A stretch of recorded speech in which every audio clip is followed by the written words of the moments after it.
Hey everybody, how's it going? So last week I put a video out just giving a quick heads up that I was going to be doing a lot more that upcoming weekend, which is actually last weekend, but you know, stuff happens. I did get a lot of this done last weekend. The rest of it I finished up throughout the week after work and today. But I just want to kind of go through and actually show you what all we accomplished. So I'm going to turn the camera around and you'll see something different as far as the space goes. Okay. Obviously, it looks a little bit different now than it used to. Biggest addition is a ceiling. Now, this ceiling is half-inch light drywall with lights cut out and everything. So, in order to install these wonderful pieces of product, I bought a drywall lift from Lowe's. You probably saw that in the teaser video, and it went fine. I had no issues whatsoever. There is a video out there. I think it's called "Don't Say I Didn't Warn You" or something like that. It's an absolutely hilarious video to watch, but it's completely over the top. And if you want to go watch it, feel free, but take it with a grain of salt. A lot of the issues that are identified are all self-created. I had no issues whatsoever, so I just put it together. I rolled it over, stuck it up in the ceiling, screwed everything in. It's the perfect ceiling height because I can actually just reach. If I take my let me take my driver over here. I can just reach, especially with a bit extension, to the ceiling to put all the drywall screws in. So I did put that up, and that worked pretty well. I got most of these panels done all by myself until the last few. I think I got the first 4 done. Might have been 4, might have been this one. I don't remember which one it was. But again, of course, I also had all this stuff over here, and it was all cluttered. But I did have Jordan come help me. He came up and helped me in exchange for me putting, what's it called? Oh, an exhaust on his car. That'll come back to bite me, but he did have a new downpipe. It's the converters that come off the exhaust manifolds and stuff. That whole pipe needed to be replaced. So we did that on Sunday, and then I came back in and did a little bit more insulating. So one of the things you can see above me is the angled insulation up there. So I went through and I bought a bunch of studs. I cut them all off. I made my angles and I punched insulation into those. There is insulation above these as well. So the whole ceiling is insulated. The angles are insulated. And now the walls also, courtesy of today, are now fully insulated. So I just finished putting the last bits of those in. The only pieces that aren't insulated are that corner because it needs another 2-foot long section stuffed into it, or wide, I should say. And on the end caps, this one's got a couple of scrap pieces I had left over, but the biggest problem with this is that this piece right here is not flush right there. You can kind of see that it's inlaid about 1/4 inch or so. So I need to, before I can put a wall up, that needs to come out flush, which means I need to put more 2x4s, like studs, up here somewhere, and then like another 1/4 inch piece of something over it, ply or whatever, to bring it out flush with the rest of the wall, so that way whenever drywall goes up, it'll be all nice and flush. At that point, I will actually fully insulate the end walls, whereas they aren't right now. Other stuff that's happened, I bought a new monitor for the desktop. That's another 32 inch, just like those 3 are. Westinghouse 1440p, 144 hertz, low refresh rate monitor. It was an open box buy from Newegg. I took a chance and it works perfectly. That's awesome. I bought this little Pivo camera thing. That's kind of a neat thing. It lets me like pan around and things, but I don't ever use it. You can see that we moved the shelves back over here, flanking what is basically the fireplace heater. The nice part is now if I put like a couch or something in here, I can actually, the plan is to put like a couch about where I'm standing, throw a TV up in there. A 55 will fit just fine right in that gap, and I can obviously move the shelves further apart if I need to put a nice TV there once the wall's up. So that's pretty cool. I do have some leftover drywall pieces in a full sheet, but yeah, that was pretty much the big project. So we got the ceiling up. That was pretty tricky. The drywall lift worked great.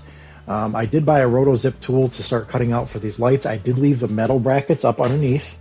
So I took the lights out, left the brackets, put the drywall up, and then used the metal brackets as a guide for the roto-zip bit to cut out. And that worked really well until after the 6th light, I dropped my roto-zip tool and busted the bit and had to finish up with a secondary bit, which did work just as well as the other ones, but, you know, it was just annoying. So I went and bought a new package of bits anyway. Not really much else going on other than, like I said, just kind of, you can decide to see where we're kind of piecing some of this stuff together. Now that's actually just a scrap piece of 2 foot long 2x4 I had.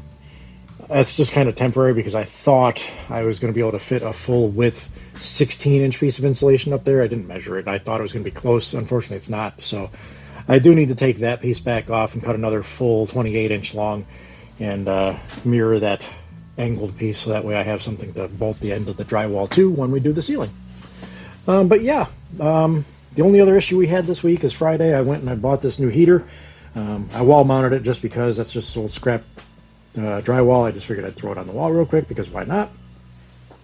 I did want to keep it kind of away from the computer, so it's kind of offset this side, but I also didn't want it, I mean, it's pretty much overlapping space with the other one. Can't be helped, but I am proud to say that between the two of them, and they are on two different circuits, so that's not a big deal. The fireplace runs on low power, which is its 1,000 watt setting, not the 1,500. The other one varies depending on the temperature and things like that.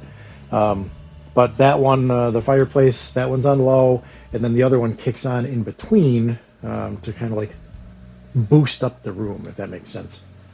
Now it's about 40 degrees outside right now, 45 maybe, depending on when the wind's blowing. And right now it's probably 68 in here, 69. So it works pretty well between the two of them. Now this one I actually have plugged into one of these Noonie plugs, which actually are rated for up to 1,200 watts of juice. They are smart plugs. I bought them from Amazon a while back so I can control lights and things like that, but now I can actually tell my, hey, smart assistant, turn off my fireplace, and it will. But it also lets me set up a timer or a schedule, so I can actually schedule this to turn on when I start work and turn off automatically when I'm done with work. And then this other one over here, this little guy, I don't remember how much it was. It was either $90 or $130. I can't freaking remember. But this is a handy little thing. Puts out a lot of heat for what it is.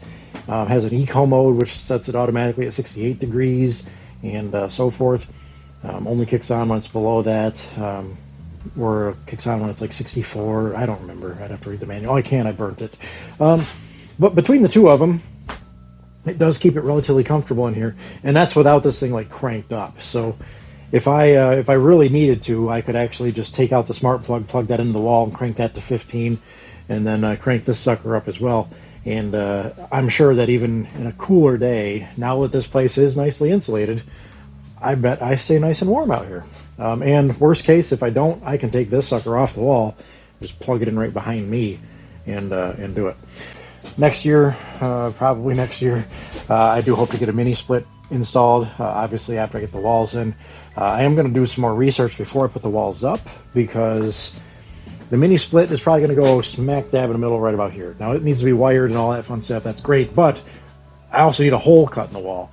So before I do that, I am going to find some templates and whatnot and try to, I will probably cut some of these studs out and frame out where that hole needs to be for that mini split unit to go out the wall. And then that way I don't have to worry about cutting through a whole bunch of stuff later. If I can prep for it before I put the drywall up, and then just kind of keep, maybe even just take the piece of drywall that goes up there and just kind of, outline it with a pen or something where that hole could go, then I'll have a better idea when the time comes. So that's basically what we've done. It's a little bit cleaner out here. It's a lot warmer out here, especially than it has been.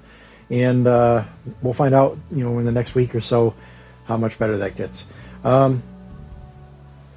So yeah, that's about it. I do have another video coming up after this. I have to kind of throw it together real quick. It's kind of what happened on Friday, and kind of a not a shed project, but another project that's coming up. I don't know how well I'm going to be able to document it as I go, because I'm just going to want to do it, but you'll get an idea of what else I have to work on now, unintentionally, but is what it is.